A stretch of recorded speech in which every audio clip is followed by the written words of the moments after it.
Hello and welcome to A Talking Disaster. I am John O'Brien, your host, of course, and we are back at the apartment, and it is the most wonderful time of the year to be a sports fan. NFL Wild Card Weekend is the best weekend in sports, in my opinion.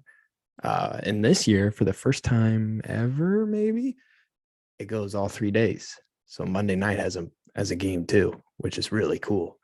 With the extra week, and the extra teams, this is definitely the weirdest and most unique postseason of all time. So I thought for the top teams in the NFL, the ranking we do every week, I'd just rank everyone. There's 14 teams. Next week, there will be 8, right? Right? Carry the 1, carry the 8. Knew it. So let's get right into the power rankings here for episode 22. Wow. Episode 22, back at the old apartment, back at school. How fun. So let's get right into it. At number 14, you have your Pittsburgh Steelers. You know what? Here's the thing. Ben Roethlisberger said they're 14 out of 14. So I'm going to agree with him. You get a little motivation there. Steelers at 14. At number 13, we have the 7 seed on the NFC side, the Philadelphia Eagles. They are 13 because I think every team in the NFC is better than them. And I would honestly say the Steelers are pretty close in skill. I think the Eagles can do more on offense for sure, but the Steelers definitely have a better defense. Let's go into number 12, a team that really has kind of disappointed me over the last few weeks is the New England Patriots. They did not end the season that well off a loss to Miami. I still like them. I still think, they have a rookie quarterback, so they can't get that much slack. But I think the 11 teams in front of them are playing better than them at the moment. I think I've had them up in the top 5 for several weeks of this season. So I think they can make their way back up there. And I think they will if they beat the Bills. So number 12, the Patriots. Let's go into number 11. They needed the Saints. No, they didn't need the Saints to lose. They just needed to win. The Saints needed this team to lose, and it was the 49ers. And the 49ers came back and beat the Rams in overtime in Los Angeles. Very impressive win, but still, I think they're very limited, and I think they're going to get bounced. Don't mean to spoil my prediction there. But number 11, the 49ers. Number 10, the Las Vegas Raiders. They had to beat the Chargers. Well, they didn't have to. They didn't have to. They did. Thank you, Raiders. But they are number 10. Really impressive win to beat the Chargers at home and to get in. Everything they've overcome is crazy. Hats off to their coaching staff and Derek Carr and Daniel Carlson for getting it done, because they have had so many issues off the field this season. It's insane. It's like the Steelers from 4 years ago. It's crazy. Definitely worse, honestly. Like definitely worse. So yeah, number 10, the Las Vegas Raiders. Congrats to them. They've been in the top 10 a couple times, I think. Definitely at the early part of the season. But yeah, I like the Raiders at 10. They're going into Cincinnati to play the Bengals. We'll see how that goes. Number 9, the Arizona Cardinals. I don't really know what to think of the Cardinals, to be honest with you. Definitely had some good runs for sure. Started the season better than anyone else, but they've kind of fallen off, and I think teams have figured them out a little bit. They are the 5 seed in the NFC, and I like them against the team they're playing. I'll give them that. I think it's a good matchup for them. And that team is at number 8, and that is the Los Angeles Rams. I don't know what to think of the Rams either, to be quite honest. Matt Stafford, I have told you about my opinion about Matt Stafford. I just don't think you can go far with him. He makes decisions that make him look like a rookie quarterback, but then he makes decisions where you're like, oh my God, he's a first ballot Hall of Famer. He is so inconsistent, where his flashes of great are so good, but his bad is so bad. I still think the Rams could get it done against the Cardinals. I think that is the most intriguing matchup of the whole weekend, to be quite honest. Number 7, the Dallas Cowboys.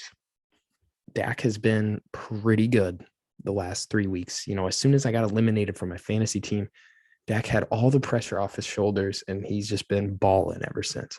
Um, and that's how you want to end the season, because there was a lot of talk about the Cowboys, how they weren't good enough to go anywhere in the postseason because of how Dak was playing.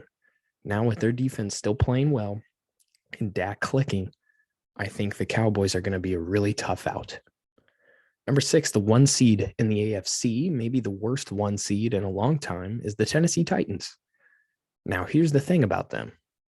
I don't think they're good, but they got the 1 seed. They did what they had to. And now King Derek is coming back. King Henry. That's not good. That's not good. They have home field with Derek Henry coming back. That makes them very dangerous. That's what I said was holding them back, was that Derek Henry wasn't there, and now he is. So I think that in order for them to be successful, Derek Henry cannot be, he can't be limited. He can't just be coming in and out for some knockout punches or something. He has to carry them to the Super Bowl. And I don't think he can, because of the 5 teams in front of him, and 3 of them are AFC teams who I think are on fire and playing really good football.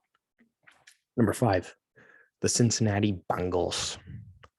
Now, the Bengals are in the postseason for the first time since Eagle Vontaze Burfict, bam, right to Antonio Brown's head, defenseless receiver. He'd still plead his case. And Pac-Man Jones got in a fight with Joey Porter, if anybody remembers that game.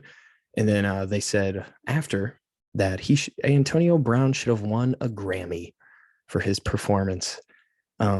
The funny thing about that is, if you were paying attention closely, a Grammy is a musical award, not an acting award. A Grammy is a musical award. So that shows you the intelligence of the 2 people I just talked about. But the Bengals do not have 2 people like that anymore. They do not have dysfunction. They are just a limited roster that are absolutely exceptional at some really crucial points. They are exceptional at quarterback. They are exceptional at receiver. And they are exceptional at running back. I remember rooting for a team that was exceptional at all 3 of those things. Sometimes when you start a game and those 3 don't click and your defense stinks, that can get you into trouble. That is their biggest weakness, and that is the way you should beat the Bengals. The Raiders have to come out hot, or else that will spell trouble for them. And if they do come out hot, that will spell trouble for the Bengals. Number 4, the Bills. Another team where I'm just like, I don't know. I really don't. The Bengals, listen. The Bills, not the Bengals. I'm sorry, excuse me. The Bills, here's the thing about the Bills, man. They are like the Matt Stafford of teams. They show the flashes of greatness where you're like, they're going to the Super Bowl. They are not losing to anyone. They will go in anywhere and they will kick your ass. And then they show you, I don't think so. I don't think that's going to happen.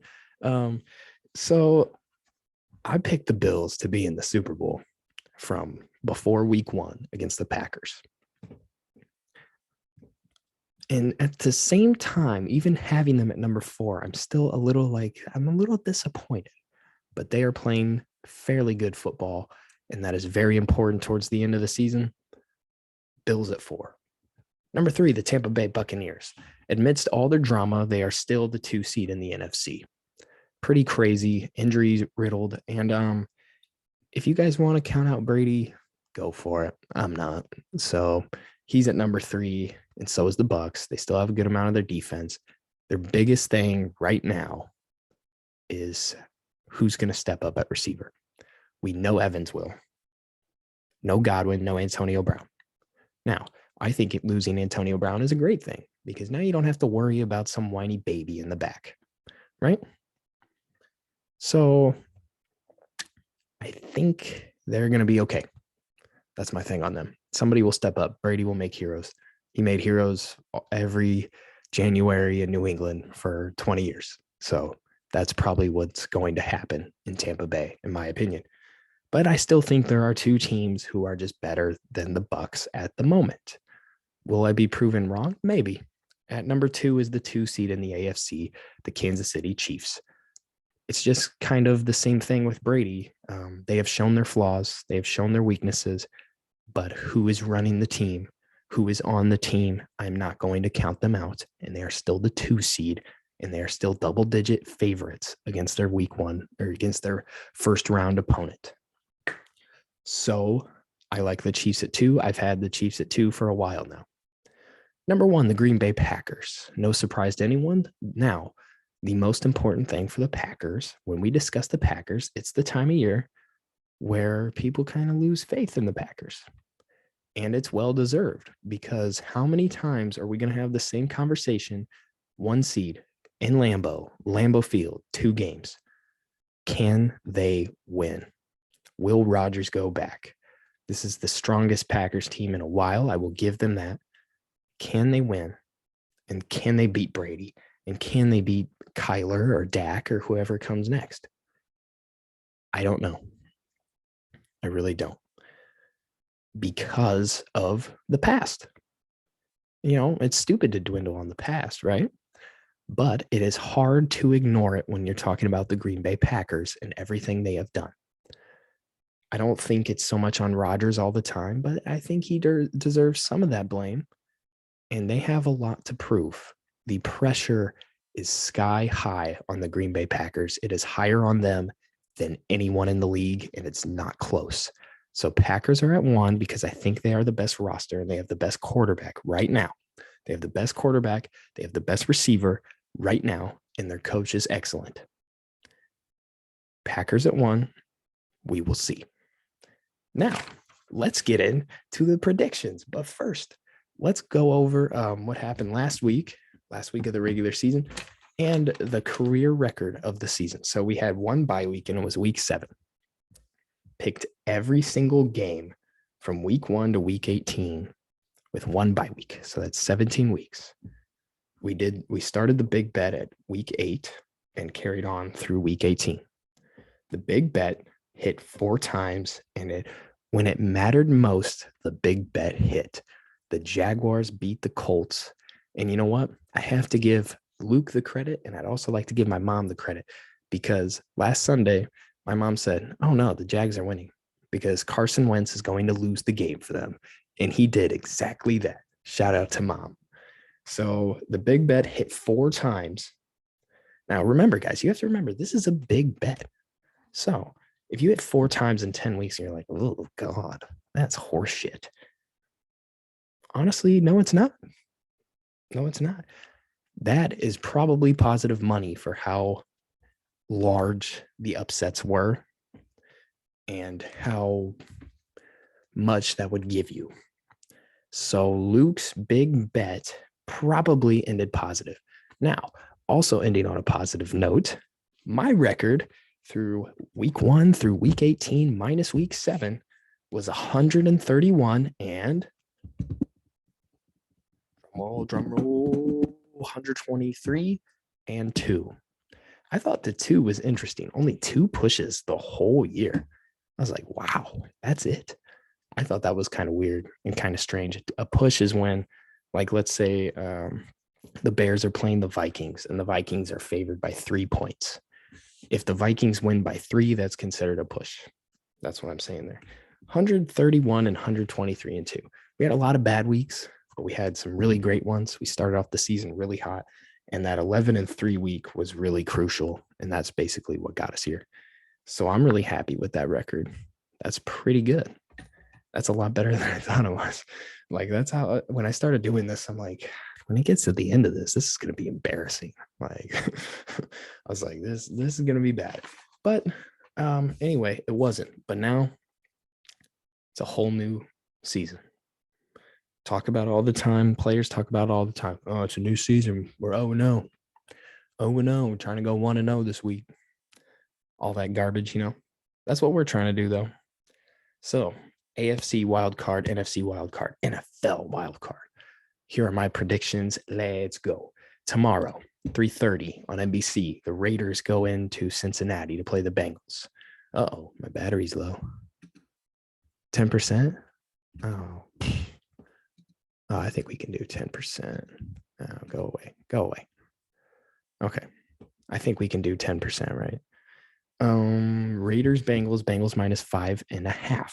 Now, before we do all this, I want to show you what my awesome friend Ben made for us. It is the Lock of the Week betting book. Let's share my screen here because remember, this is a Zoom meeting. Look at this. So these are the standings for the big bet. Ben is in first, Coop in second. Luke's big bet is technically in third. So this was only the last 5 weeks.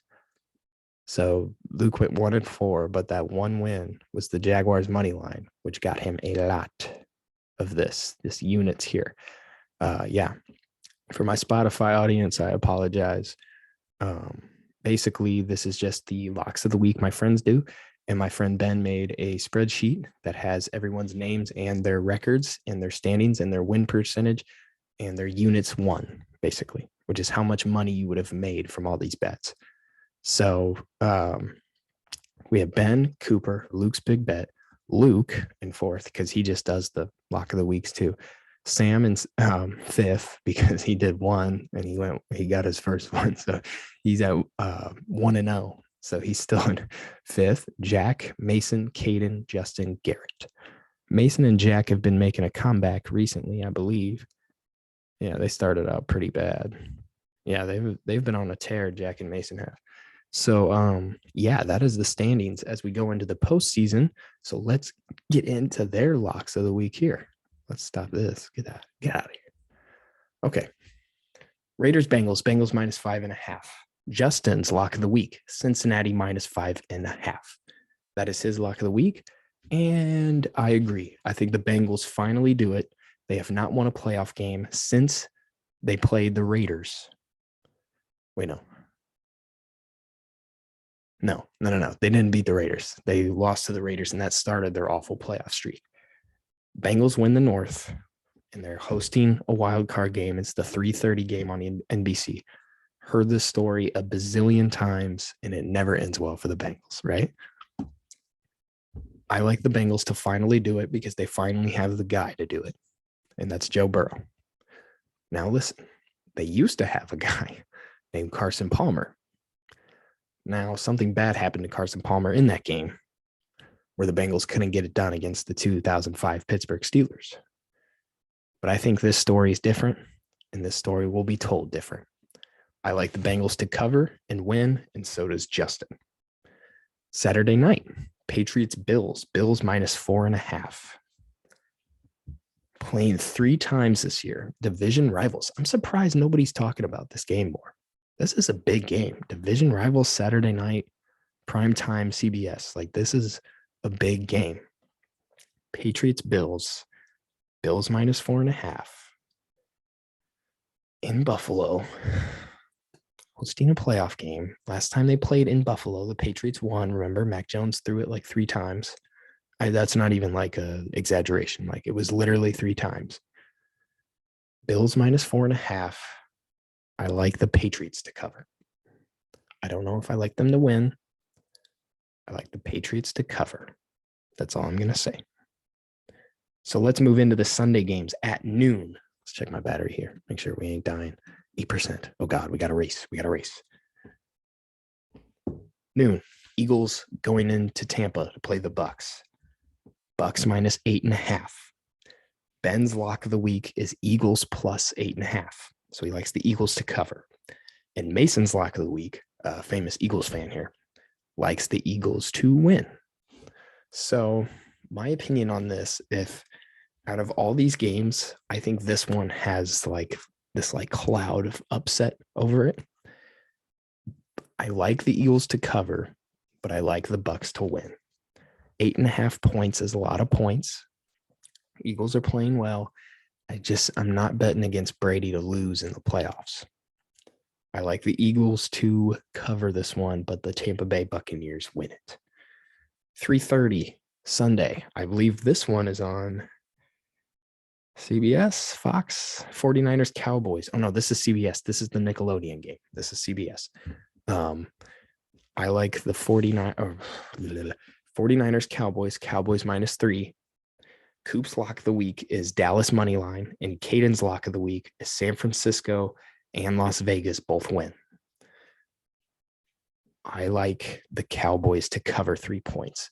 Now, this is the one the media says this is the big upset game. Oh, big upset. Cowboys aren't going to. I think the Cowboys are going to use that as fuel. Like, really? You don't think we should be here? You think they should? Like the 10-7 Niners, really? I think the Cowboys win by a lot more than 3, to be honest.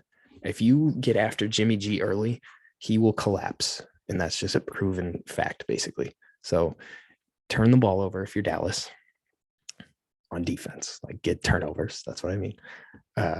And just keep the football, put it into your best player's hands. You win this one pretty easily, in my opinion. All right, Sunday Night Football. That team that's not supposed to be there is. The Pittsburgh Steelers go into Kansas City for the second time this year. And the Chiefs are favored by 12.5 points. Okay, before I give my opinion, let me give you everyone else's opinions. We have 3 locks of the week on this game. Luke's lock of the week, Najee Harris over 125 scrimmage yards. I love this lock of the week because that needs to happen for the Steelers to do well in this game.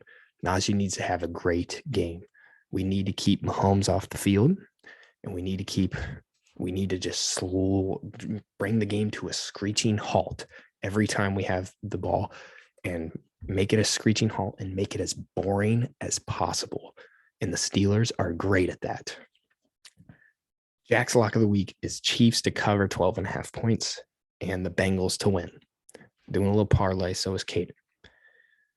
Gary's lock of the week, Steelers win.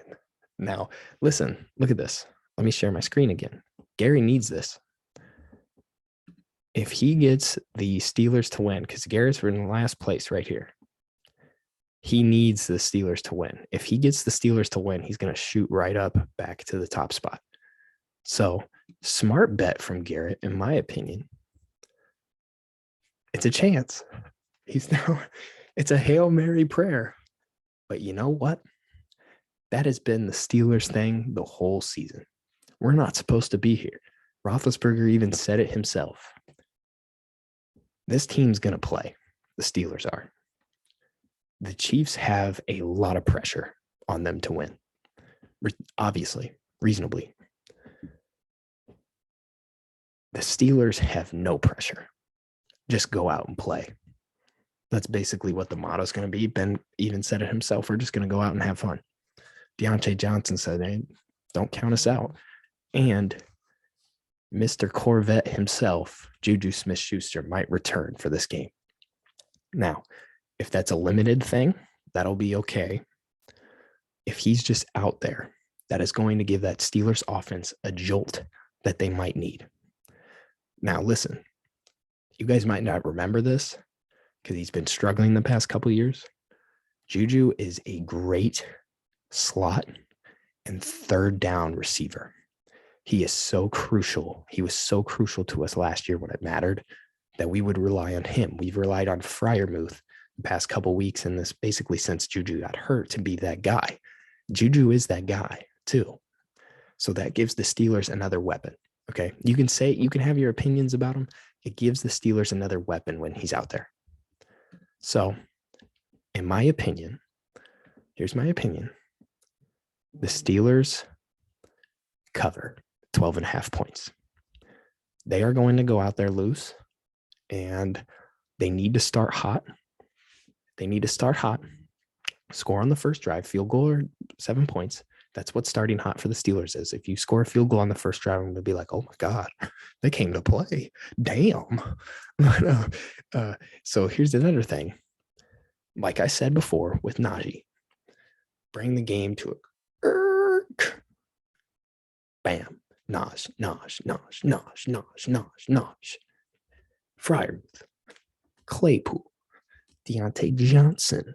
I want to see that offense that was at the end of overtime against the Ravens the whole time.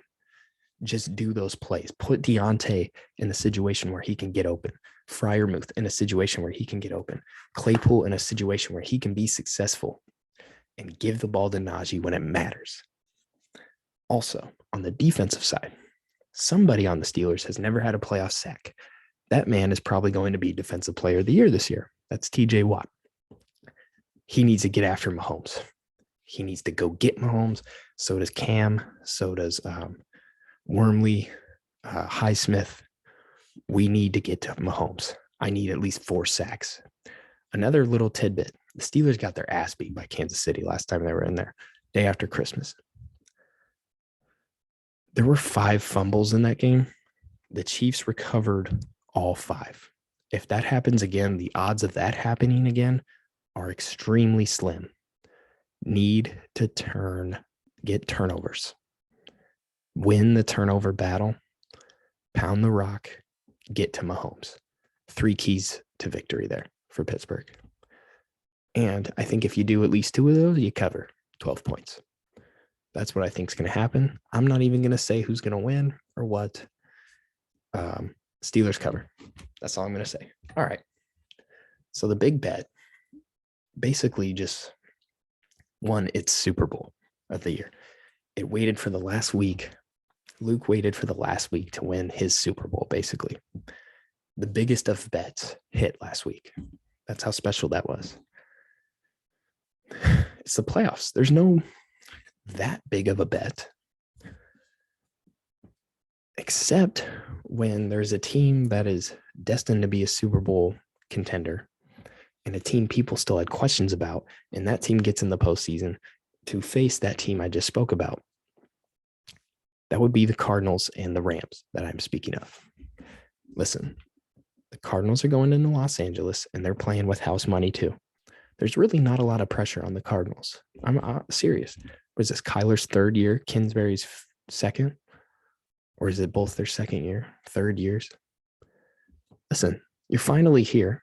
Just go out and play, just like the Steelers. And Luke agrees. He likes the Cardinals to go into Los Angeles and win the game. And Luke, I agree with you.